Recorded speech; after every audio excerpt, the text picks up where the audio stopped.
On a forgotten island ruled by a man's iron fist, two sisters dream of freedom. One longs for safety, the other for adventure. When an invitation to the mysterious Caraval arrives, it promises wonder, escape, and danger. But in this game, nothing is as it seems, and the prize might cost more than life itself. Scarlett Dragna had grown up on stories about Caraval, not bedtime tales meant to soothe, but glittering, dangerous whispers told by candlelight gifts from her grandmother, who spoke of magic, masks, and miracles as though she'd lived them. Caraval wasn't a circus or a stage play. It was an immersive game orchestrated by the legendary master legend himself, a man as elusive as starlight. He changed his identity for each performance, they said, and some whispered he could twist reality itself. Players competed for prizes that were more than gold wishes, answers, even the power to change fate. Scarlett used to drink every word, but as she grew, the stories became a bittersweet ache. On Thursday, under the watch of Governor Dragna, her father's dreams didn't survive. For 7 years, Scarlett had written to legend. Each year, a letter sent in secret, begging him to bring Caraval to Trisda. At first, she had written for herself. Then, she began writing for her younger sister, Donatella, whose wild spirit craved adventure even more than Scarlett once had. Every letter vanished into silence. No answer came, until now, this year. Scarlett wrote not with hope, but as a farewell. She was days away from marrying a count. She'd never met a man who had promised to protect her and Tella from their father's cruelty. The marriage was arranged through letters. She didn't know his face, only his fine handwriting and polite, measured words. It wasn't love, but it was safety. She sealed the letter to legend out of habit, not expectation. It was just another paper boat she'd watched sink. The reply came on a day heavy with rain. The envelope was thick, sealed with Caraval's curling star. Inside, an invitation written in rich ink and elegant script. Dearest Miss Dragna, you are invited to this year's Caraval performance. The show begins on the 13th day of the Elantine season and runs for 5 nights. This year's prize, one wish to be granted by legend himself, 3 invitations, addressed to Scarlett, her sister, and her fiancé. Passage to the game's location would be arranged. Scarlett's hands shook as she read it aloud to Tella. For a moment, she felt like the girl who once believed in magic. But then reality swept in. The wedding was days away, and their father would never allow it. She tried to hide the letter. Tella's sharp eyes caught the glint of gold wax. Tella's excitement was a hurricane. She clutched the letter as though it could fly her away that very moment. Scarlett argued. The wedding was their escape, and the invitation was a dangerous distraction. But Tella wasn't afraid of danger. She accused Scarlett of hiding behind the promise of safety, of sacrificing every dream they'd ever had. Scarlett snapped back, saying Tella didn't understand the stakes. Their father's punishments weren't just threats. They both remembered the last time Tella had tested him, the locked room, the days of silence after. Scarlett turned away, determined to put Caraval behind her. The market was crowded that afternoon, humid air heavy with spice and sea salt. That's where Tella found him. Julian, a sailor with bronze skin, dark hair damp from the docks, and a grin that looked like trouble. Scarlett joined them reluctantly, catching the glint of mischief in Tella's voice as she teased the stranger. Julian matched her, but his eyes lingered on Scarlett, as though reading her like a map. She didn't know then how much of their fate would be tied to this man. A tea began with whispers between Tella and Julian, words Scarlett wasn't meant to hear. That night, Tella came to her with a proposal. Julian had a ship, and he could get them to Caraval. Scarlett refused outright. The Count would be arriving soon. Their father's fury would be unstoppable if they vanished. But Tella's voice turned soft, coaxing.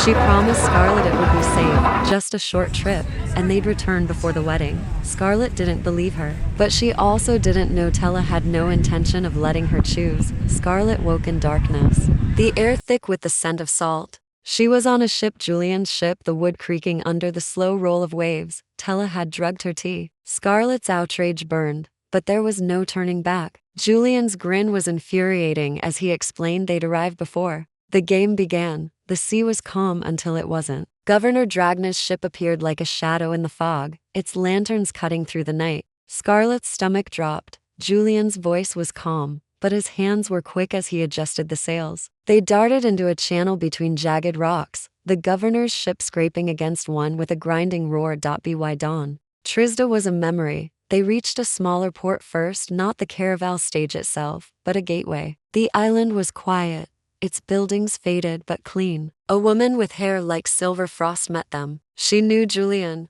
called him player, and handed Scarlett a small, shimmering map. The map didn't show streets. Instead, it displayed changing images, shifting pathways leading toward a grand gate. The woman warned Scarlett, "You have 5 nights to play. Remember, it's only a game. But don't forget, some who play never leave the same." To reach the Caraval grounds, they had to cross a narrow bridge over water black as ink. Lanterns swayed in the breeze, casting rippling light on the waves below. Scarlett's steps slowed. Something about the air felt charged, like holding your breath before a storm breaks. Julian stayed close, but even he seemed to tread more carefully here. Halfway across, Scarlett glanced down and saw something move beneath the water. A pale face smiling to wide, before it vanished into the dark. Julian told her not to look down again. The gate was tall and wrought with curling metal designs, stars and moons interwoven. Beyond it, the world shimmered. Colors seemed richer,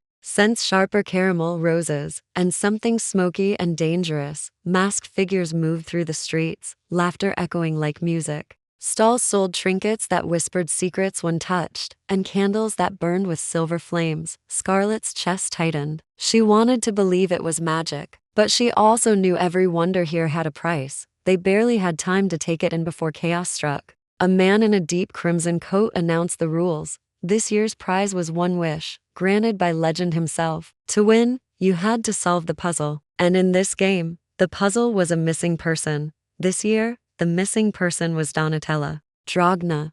Scarlett froze. Tella stood on a balcony above, waving playfully before a masked figure pulled her back into the shadows. The crowd gasped, and the man in crimson smiled as though this were all perfectly ordinary. "The game," he said, "has begun." Scarlett's heart dropped into a sprint. This wasn't just a performance. Tella was truly gone. Scarlett's mind spun in circles as the masked figure's words echoed. "The game has begun." Around her, the crowd cheered, their applause a cruel mockery of her fear. For them, Tella's abduction was a performance entertainment. For Scarlett, it was a nightmare. She pushed through the throng, calling her sister's name, but the sea of masked faces only swayed and laughed. A woman in a golden gown told her to enjoy the show, while a man with painted tears warned her not to waste her breath. The actors never answer until the right moment. Julian found her, steadying her with a hand on her arm. His voice was low but firm. "If you want to win, you have to play. The only way to get Tella back is to follow the clues." Scarlett's pulse hammered in her ears. She didn't trust this game, but she trusted doing nothing even less. A man in black and silver approached, holding out a small envelope sealed with wax shaped like a rose. "Your first clue," he said, bowing theatrically before disappearing into the crowd. Scarlett broke the seal. The paper inside was cream-colored, the handwriting elegant and curling. "The one you seek loves to tempt fate. She hides where the roses never fade. Find the glass key to unlock her door, before 5 nights become no more." Her gaze caught on the words glass key and roses. But what unsettled her most was the first line, "The one you seek loves to tempt fate." That was Tella. Through and through. Julian leaned in. "We should start with the roses." They set off through streets bathed in shifting light, lanterns tinted in blues, purples, and golds, casting everything in an otherworldly glow. Music floated on the air, sometimes lilting and sweet, sometimes sharp and discordant, as if the city itself was changing moods. Scarlett noticed strange things in shop windows: a clock with no hands, a mirror that reflected a different expression than the one she wore, bottles labeled with emotions like joy and regret. She shivered. Julian walked with casual ease, though his eyes flicked over every shadow. Scarlett couldn't tell if he'd been here before or if he was simply better at faking confidence. The scent of roses led them to a narrow shop front with a wooden sign swinging gently overhead. Cassandra's gowns. Inside, the air was warm and perfumed. Dresses hung on racks that seemed to stretch endlessly, their fabrics shimmering and shifting colors as Scarlett moved past them. One gown shifted from deep emerald to shimmering gold in a heartbeat. Another sparkled like it had been woven from constellations. Behind the counter stood a tall woman with hair black as ink, her eyes glittering like shards of obsidian. "Welcome," she purred. "Looking for something special?" Scarlett explained she was looking for her sister or perhaps a clue. The woman only smiled. In Caraval, sometimes you need the right costume to reach the right place, and nothing here is paid for with coin. Scarlett frowned. Then, what's the price? The woman's smile widened. A secret. Something you've never told anyone. Scarlett hesitated, the memory rising like a tide the last time her father hurt Tella, the way she'd begged him to take it out on her instead. She had never told a soul. Her voice was barely a whisper as she gave the memory away. The woman's eyes softened for a moment, or maybe it was just a trick of the light. She handed Scarlett a gown of midnight blue that shimmered with threads of silver, the fabric cool in her hands. This will help you blend in and stand out when you need to. Back on the street, Scarlett asked Julian if he believed them. Rumors about legend that he was dangerous, maybe even cursed. Julian's jaw tightened. Belief isn't the point. In Caraval, what you believe becomes real enough to hurt you. Scarlett pressed, but he wouldn't say no. She couldn't shake the feeling that he knew more than he let on and that he'd been to Caraval before. The next turn led them into a small square where a wishing well stood, its stones worn smooth by countless hands. The water inside shimmered, reflecting the moon even though the sky was clouded. The scent of roses was faint here, but Scarlett felt pulled toward the well. She leaned over the edge and gasped. In the rippling water, she saw Tella, her wrists bound, her lips moving in silent words Scarlett couldn't hear. She reached out instinctively, but the surface broke, the image vanishing into silver ripples. Julian caught her hand. It's a trick. Caraval loves to show you what you want most or what you fear most. Don't trust it. But Scarlett's heart ached with the vision, real or not. The next clue came not from the roses but from a small clock shop tucked into a shadowed corner. Inside, dozens of clocks ticked in perfect, eerie unison. The clockmaker, an elderly man with nimble fingers and eyes sharp as needles, seemed to have been expecting her. You're looking for the key, he said before she could speak. I can give it to you, but nothing in Caraval is free. His price was unsettling. One day of her life, not now, but taken from her future. Scarlett's instinct was to refuse, but the image of Tella at the well burned in her mind. She agreed. The old man pressed a tiny glass key into her palm. It was cool and impossibly delicate. Following the roses led them to a district draped in crimson banners. The air was thick with perfume, and candles burned in every window. Few people walked here. The silence felt heavier, almost expectant. Scarlett's gown shifted to match the surroundings, deep crimson, the silver threads glinting like captured starlight.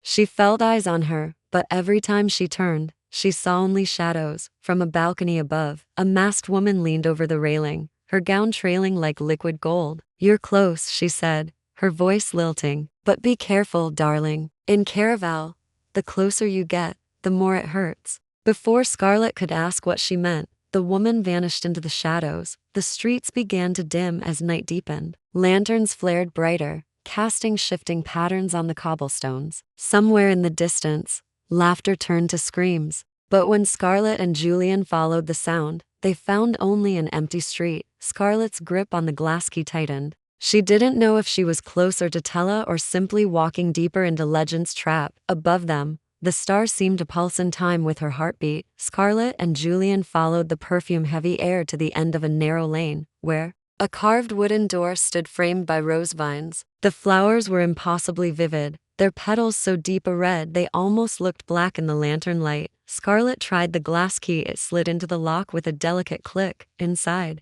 the air was cooler, heavy with the scent of earth and candle wax. The room was lined with shelves holding jars of dried petals, vials of dark liquids, and strange trinkets. A pocket watch with no hands, a mirror with a crack that seemed to move when she blinked. A figure emerged from the shadows, a woman draped in deep green, her face hidden by a mask shaped like a fox. Welcome, player, she said. You're further along than most at this point. Scarlett demanded to know where Tella was. The woman only tilted her head. She's in the heart of the game, as she wanted to be. But every step you take will cost you something, whether you win or lose. The fox-masked woman offered her a card, its edges singed. Seek the truth in a place that never sleeps, where secrets are bought and silence keeps. Find the man with a scar and a silver smile, he'll lead you to her. For a while, Julian stiffened.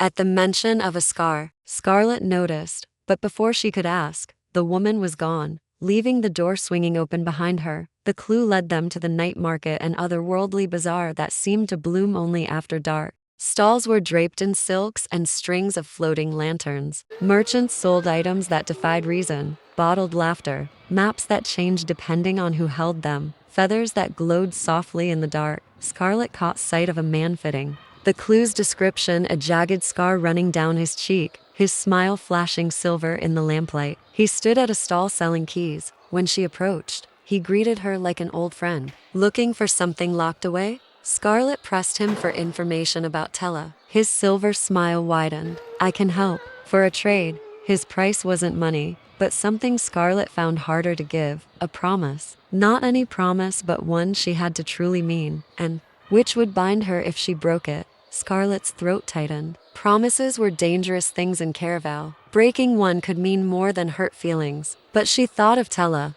and she swore she would not leave the game without her. The man nodded, handing her a small scrap of paper. Written in neat script, the one you seek is in a room without doors, guarded by someone who doesn't sleep. Julian led Scarlett to a tall, narrow building she'd noticed earlier, a hotel where each floor seemed to belong to a different world. The lobby was all black marble and flickering candles. A grand staircase spiraled upward, and at each landing, a door opened onto something stranger than the last. A ballroom where the dancers moved backward in time, a library with books that whispered as you passed, a garden growing under a ceiling of painted stars. Scarlett was dizzy from the changes. At the third floor, they found a hallway lined with mirrors. At the far end stood a man with skin pale as bone, eyes unblinking, the guard who did not sleep. The guard blocked the way, his voice flat and cold. To pass, you must answer a question without lying. If you lie, you will forget what you came for.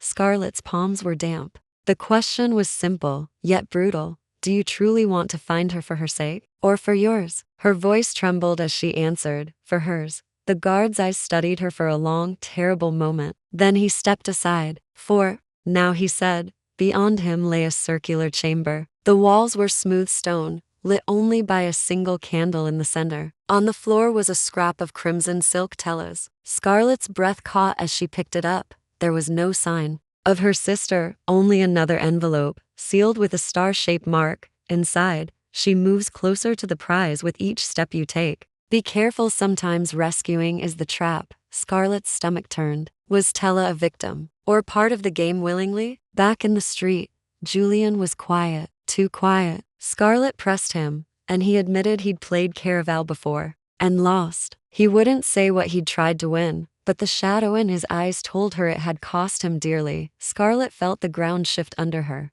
If Julian had been here before, did that mean he was helping her, or helping himself? A masked figure intercepted them in the square, their cloak swirling like liquid shadow. If you want the game to end, they said, find Legend, and him, and your sister is free. Scarlett's mouth went dry. Killing Legend wasn't part of her plan. She didn't even know if Legend was real or if he could be killed at all. When she looked again, the figure had vanished, leaving only the echo of their words. As they made their way back toward the inn, the city seemed darker, the magic sharper. Scarlett thought she saw Tella's silhouette in a side street and ran after it, but when she reached the end, there was nothing there, only a painted sign on the wall. 4 nights remain. The letters seemed to shimmer in warning before fading into the stone. Scarlett clutched the crimson scrap tighter, her mind racing. Caraval was closing its grip around her, and she wasn't sure if she could still tell the difference between rescuing Tella and playing right into Legend's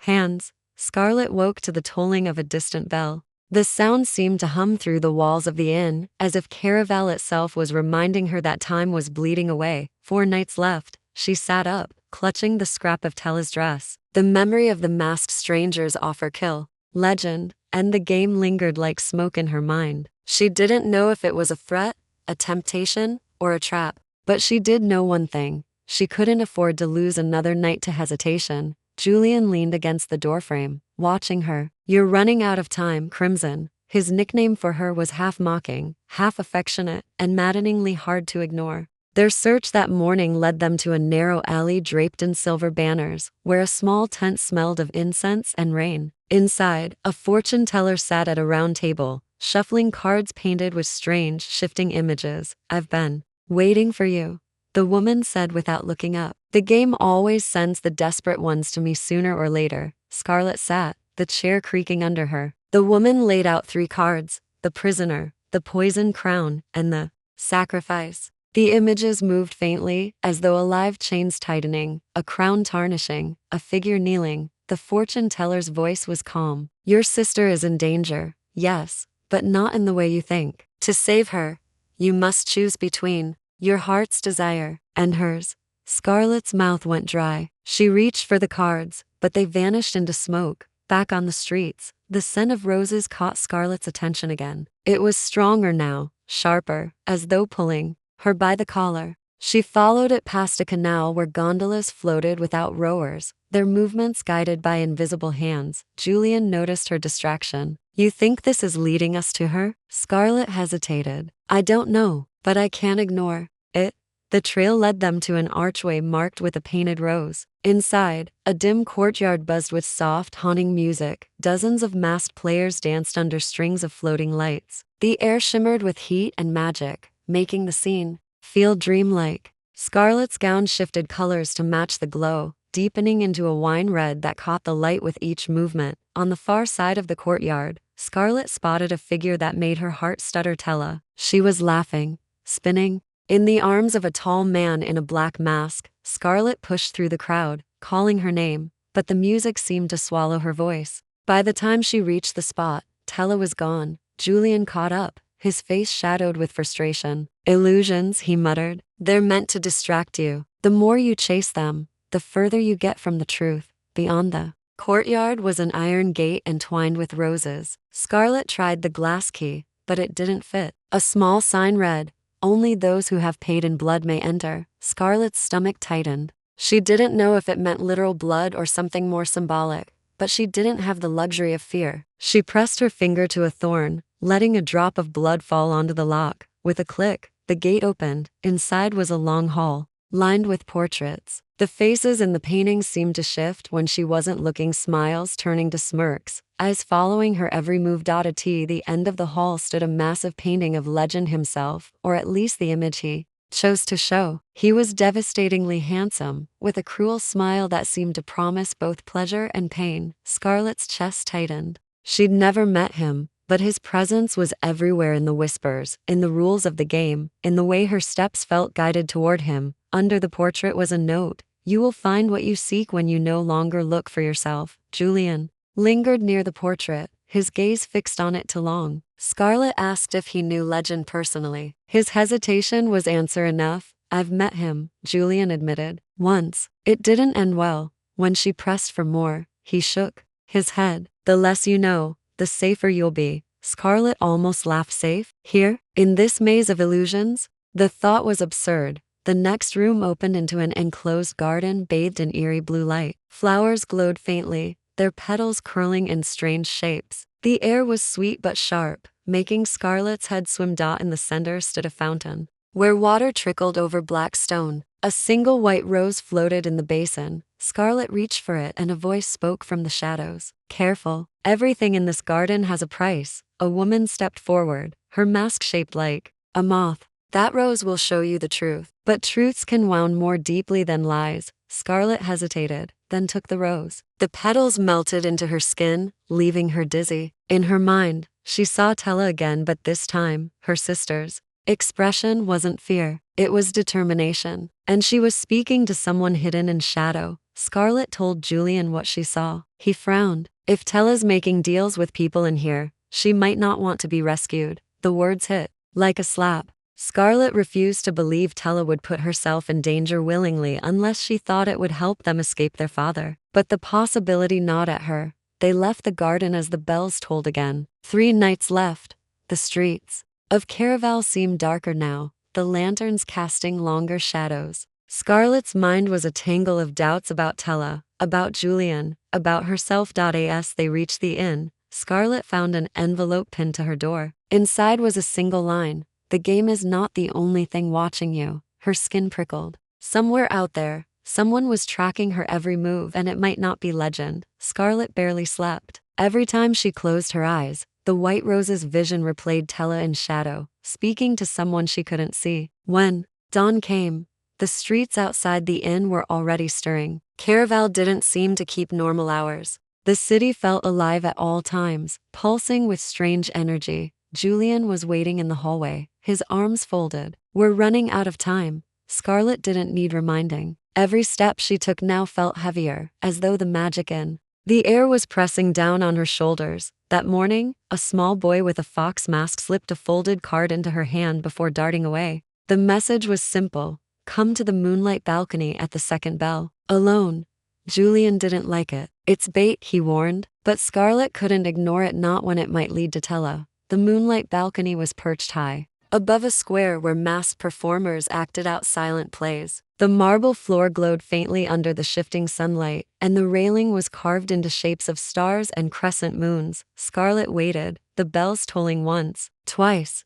A man emerged from the shadows, wearing a deep velvet coat the color of spilled wine. His mask was simple, but his presence radiated authority. You're looking for your sister, he said, voice smooth as silk. I can help you, but you'll need to give me something in return. Scarlett tensed. What? A name, he replied. Not yours. The name of someone you trust completely. Scarlett's mind spun. It felt wrong, too easy to be a fair trade, but she thought of Julian, and the doubts that had been growing since he admitted he'd played Caraval before. Finally, she gave Julian's name. The man smiled faintly. Interesting. He slipped a card into her hand. The card bore only a few words. The heart you seek beats in a place where hearts are broken. Julian's jaw tightened when she showed him. That's the Glass Shore Ballroom, he said. It's not a safe place to wander. Scarlett's pulse quickened. She didn't care about safe anymore. That night, they found the ballroom glittering with chandeliers and mirrors that reflected too much, as though they were showing the memories of every person who entered. The guests were the most elaborate masks Scarlett had seen yet. Some danced, others argued in corners, their voices low and sharp. The center of the room was a raised platform holding a glass dome. Inside was a single card, illuminated by a shaft of light. Scarlett moved toward it, but a masked woman stepped in her path. Careful, darling, she said, her tone edged with warning. Not every clue is meant to be found. Scarlett reached past her anyway, shattering the dome with a strike of her hand. Inside the card read, one night will end in death. Choose wisely who you save. The lights in the ballroom dimmed. A scream split the air. Scarlett spun to see a man lying on the floor, his mask askew, eyes staring blankly at nothing. Gasps rippled through the crowd. Some guests rushed to help. Others simply watched, as though this were another part of the performance. Julian pulled Scarlett back toward the exit. We need to go, now. Scarlett's mind raced. Was it real, or just another illusion meant to unnerve her? Back on the street, Julian finally broke the silence. The thing you need to understand about Legend is, he doesn't just run the game, he plays it too. Sometimes he's in disguise, sometimes he's closer than you think. Scarlett stared at him. Are you saying you think he's here now? Julian's gaze held hers for a moment too long. I know he is. The bells tolled again. Only 2 nights remained. Scarlett's dreams that night were a tangle of masks and whispers, of Tella's voice calling her name and fading into the dark. When she woke, there was another envelope under her pillow. The person you trust most will betray you before the game ends. Her stomach knotted. The letter felt like poison in her hands. The second to last day was a blur of half-clues and wrong turns. Every street seemed to shift, every familiar landmark vanishing when she tried to backtrack. Julian was growing impatient, urging her to focus. But Scarlett's thoughts kept circling the warning under her pillow. By nightfall, they returned to the Gallery of Lies and found the portrait of Legend missing from the wall. In its place was another message. One night remains. The last night began with a storm. Rain lashed the streets, lightning illuminating the city in harsh flashes. Scarlett and Julian followed a trail of black roses, a darker, colder version of the ones before, to the highest tower in the city. At the top was a locked door, the glass key fitting perfectly into its handle. Inside was Tella. She stood by a window, rain streaking the glass, her dress the same crimson as the scrap Scarlett had carried. Relief crashed through Scarlett, but it was short-lived. Tella's expression was unreadable. You shouldn't have come, she said softly. Before Scarlett could respond, footsteps echoed up the stairs. The man in the velvet coat entered and pulled off his mask. Legend. The name seemed to hum in the air. His smile was sharp, his eyes glittering with amusement. Well done, Scarlett. You've played beautifully. But the game isn't over until the clock runs out. Scarlett demanded he release Tella. Legend tilted his head. She came willingly. Didn't she tell you? The bells began to toll at midnight. Legend's voice was almost gentle. To win your wish, you must keep her from dying before the final stroke. Scarlett's heart stopped. What? Tella stepped onto the balcony railing, the wind whipping her hair. It's the only way, she said. Trust me. Scarlett lunged forward, but Tella fell. Scarlett's scream was swallowed by the storm. She ran down the stairs, into the courtyard below, where Tella lay motionless. Julian caught her before she collapsed beside her sister. His voice was low. This is the part you need to remember in Caraval. It's only a game. And then Tella's eyes opened. She sat up, smiling. You won, Scarlett. Legend was gone. The storm had passed. The city seemed softer, calmer. As though the game had truly ended. Scarlett demanded answers, but Tella only hugged her tightly. Some secrets are safer kept, she whispered. As they left the grounds, Scarlett realized she still didn't know what was real and what was illusion, or if there was even a difference in Caraval. But she knew one thing. Legend had noticed her. And in Caraval, that was rarely a good thing.